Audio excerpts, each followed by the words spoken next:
Sachal news net work کی videos میں خوش آمدید۔ ناظرین، ویڈیو سے متعلق اپنی قیمتی رائے کا اظہار کمنٹ باکس میں ضرور کریں اور چینل کو سبسکرائب کریں۔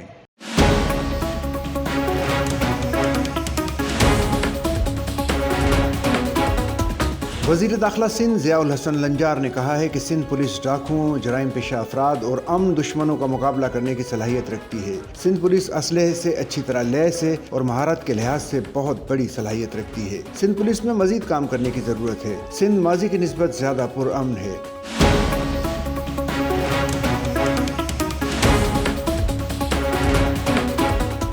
ان خیالات کا اظہار انہوں نے ٹھٹہ میں جدید طرز پر تعمیر کیے گئے ماڈل تھانے کا افتتاح کرنے کے بعد میڈیا کے نمائندوں سے گفتگو کرتے ہوئے کیا۔ اس موقع پر صوبائی وزیر اوقاف و عشر زکوٰۃ سید ریاض حسین شاہ شیرازی، MN صادق علی میمن، چیئرمین ضلع کونسل عبدالحمید پنور، DIG طارق رزاق دھاریجو، ڈپٹی کمشنر منور عباس سومرو، SSP ڈاکٹر محمد عمران خان، CIA انچارج ممتاز بروہی اور دیگر لوگ موجود تھے۔ اس موقع پر وزیر داخلہ سندھ ضیاء الحسن لنجار نے کہا کہ ماڈل تھانہ ٹھٹہ میں پولیسنگ کا جدید نظام متعارف کروانے کے ساتھ ساتھ تھانے میں آنے والے لوگوں کو انتظار گاہ سمیت تمام سہولیات فراہم کی گئی ہیں۔ تھانے میں آنے والے شکایت کنندگان کو بروقت ریلیف فراہم کرنے اور ان کی شکایت کا ابتدائی اندراج کر کے انہیں قانونی مشاورت فراہم کرنے کے لیے مختلف ڈیسک بھی قائم کیے گئے ہیں۔ وزیر داخلہ کا کہنا تھا کہ پولیس سندھ کے شمالی علاقوں کندکوٹ، شکارپور اور لاڑکانہ سے ڈکیت کلچر کو ختم کرنے کے لیے کوشاں ہے۔ سندھ پولیس کو جدید اسلحہ فراہم کرنے پر ہم آرمی چیف اور وفاقی وزیر داخلہ کے مشکور ہیں۔ ایک سوال کے جواب میں صوبائی وزیر داخلہ نے کہا کہ پریا کماری کی بازیابی کے لیے کوششیں جاری ہیں۔